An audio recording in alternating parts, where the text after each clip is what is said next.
welcome to a WWE Evolution predictions. Evolution is this Saturday, this Sunday, whatever day it is. But I want to do the predictions. We got 7 matches on this card. What a surprise. We never get 7 matches on any PLE card. So, we'll find out if this PLE is good or not. Anyway, let's go. First match on this card is we got Io Sky defending her Women's World Championship against the most popular woman in the women's division, the person who gets the most who gets the most reaction from the crowd, Rhea Ripley. Rhea Ripley, you cannot tell me does not get the biggest, loudest reaction from the crowd, because she does. She 100% does. And then we got Io Sky, who's still pretty popular with her Fortnite emo and other stuff, and because she's one of the best in-ring female wrestlers of all time right now, with Io Sky defending her championship. And Io Sky hasn't defended her championship since WrestleMania 41 in Las Vegas, Nevada. And that was over 2 months ago.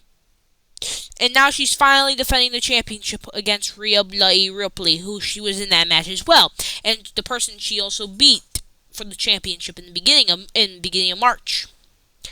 So, if we kind of use some logic here, Rhea Ripley, the biggest star in the women's division, who gets the most pop, and WWE loves Rhea Ripley for marketing as well.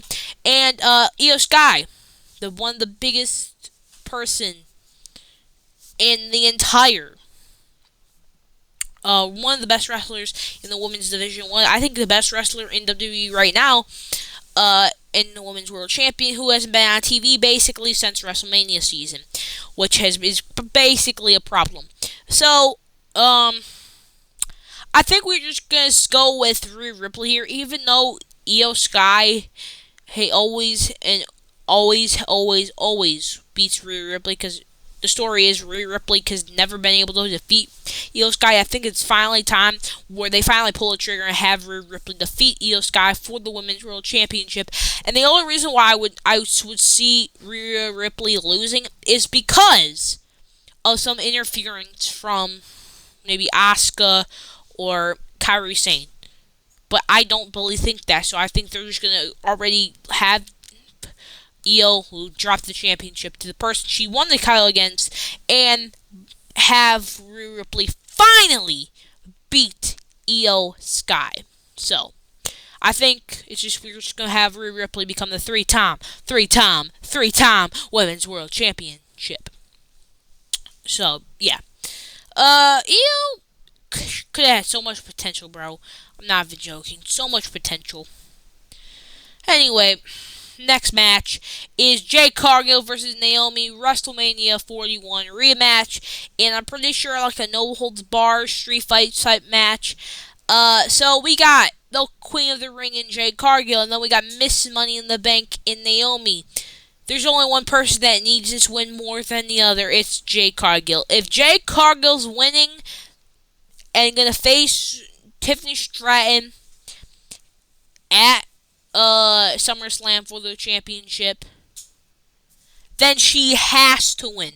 She has to win this match to keep her strong. She literally became Queen of the Ring. She needs to keep this momentum. And you probably could say, well, Naomi does need this win because she's Miss Money in the Bank. But again, no, she doesn't. Because think about this. Daniel Bryan was Mr. Money in the Bank for months and lost almost every single one of his matches until he beat Big Show and cashed in for the World Heavyweight Championship. So, honestly, if you think in my head, Naomi could take as many losses as she needs to, as WWE needs her to, and it doesn't matter. Because as soon as she pulls the trigger on that Money in the Bank briefcase, she can cash in. And she can instantaneously become the biggest threat. And think about this, Naomi is still the biggest threat in the women's division, no matter how many losses she takes, because she has that briefcase. She can cash that briefcase in at any time. She can cash it in when the champion's almost like is weakened and like not 100%, like 0%. Whenever she feels like cashing that in, she's cashing it in. She's still the biggest threat. It doesn't matter how long losses she takes. But Jade Cargill, on the other hand, needs to get this win to keep her strong Queen of the Ring persona on, and to be a believable opponent to beat Tiffany Stratton at SummerSlam. We're gonna need Jade Cargill to beat Naomi here. I'm sorry, Naomi, but I like you. But you need to take this out so Jade Cargill can keep this strong persona on, so it can go all the way to SummerSlam. Maybe beat Tiffany Stratton. But doesn't mean Naomi's not the biggest threat in that women's division right now, because she can cash in anytime, any place, and it literally could be an Evolution if they want to do something crazy. But I don't know.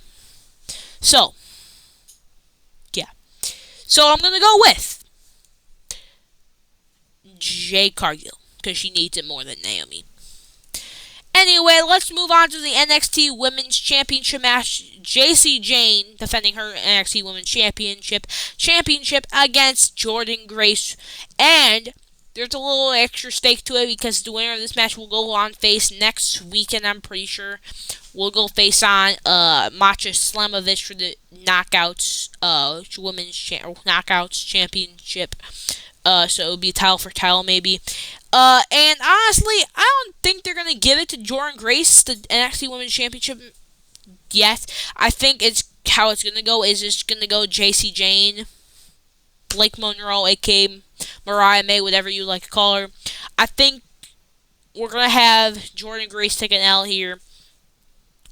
And we're going to have Jacy Jayne keep this championship and then go face Masha Slamovich for the TNA Knockouts Championship.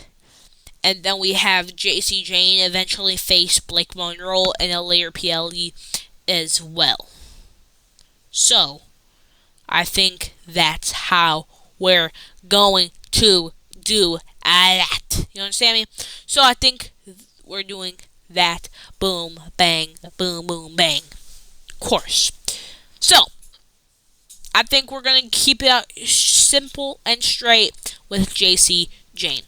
Next match is the Women's Battle Royal. Winner of this Battle Royal will go on to have a championship match that they're choosing at Clash in Paris after SummerSlam. Don't know why it just can't be at SummerSlam, but whatever. But I don't know who's in it. I know Stephanie's in it. I'm just going to go with Stephanie because that's the only person I know who's in it.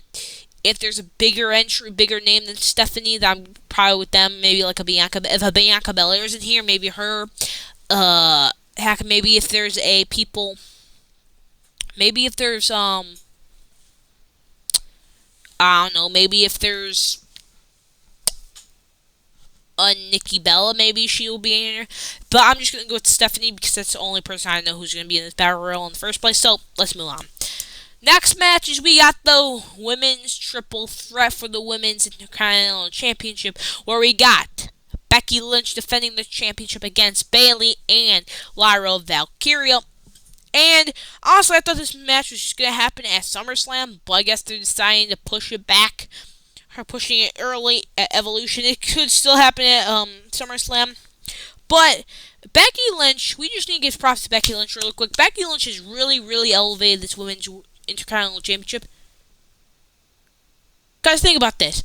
Did we really honestly care about this championship before Becky Lynch and Lyra Valkyria started the feud? No. Has we cared about it since WrestleMania 41 and this feud with Becky Lynch and Lyra Valkyria started? 110% so. Because Becky Lynch has elevated this championship to new heights that nobody would ever thought this championship would ever see. Now we're defending it against a triple threat match against three very talented women and three people that we know have good chemistry, at least Becky and Bayley and Becky and Lyra. And I bet these three women can put on a banger in a classic at Evolution. I think this would be the best match on the show. I'm not even joking. I think it's going to be the best match on the show. I'm not joking. Look, this is the match that I'm most this is the match I want I don't know how to say the word, but this is the match I want to see the most out of all the matches. So, speaking of the winner, we got a former champion Lara, and we got the current champion Becky, and then we got a person who's never won it in Bayley. I'm gonna go with Becky Lynch here because I feel like they might want to have her drop it to maybe back to Lyra or Bayley at a bigger show, maybe in SummerSlam or something. And plus, I think we could also use Becky's heel character right now, where she steals the win, where she's out of the ring, and Bayley and Lyra are fighting each other, and right before Bayley or Lyra pins each other, Becky Lynch throws them out of the ring, pins whoever she did not throw out, and she retains the championship in this sneaky heel way. So, I think Becky is going to win and take it to SummerSlam and maybe drop it there to maybe a Lyra, Valkyria, or Bayley. Who really knows? Anyway, next match is this women's tag team match where we got the champions in Raquel Rodriguez and Roxanne Perez against Charlotte Flair and Alexa Bliss, with 2 other teams remaining. Don't really care about this match on all because nobody cares about this tag team division because this tag team division doesn't exist. It's same with the Raw division. That Raw division doesn't exist either. Neither does this division. They make up teams because 2 single stars aren't doing nothing. And exactly what they did with Charlotte Flair and Alexa Bliss. Now, speaking about Charlotte Flair and Alexa Bliss, they're winning the tag titles. They're winning.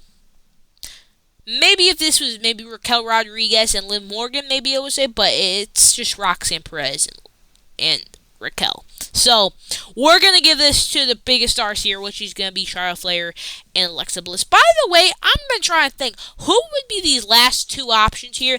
And honestly, I'm having trouble thinking about it, because I can't think of any other 2 tag team people. Maybe Fatal Influence?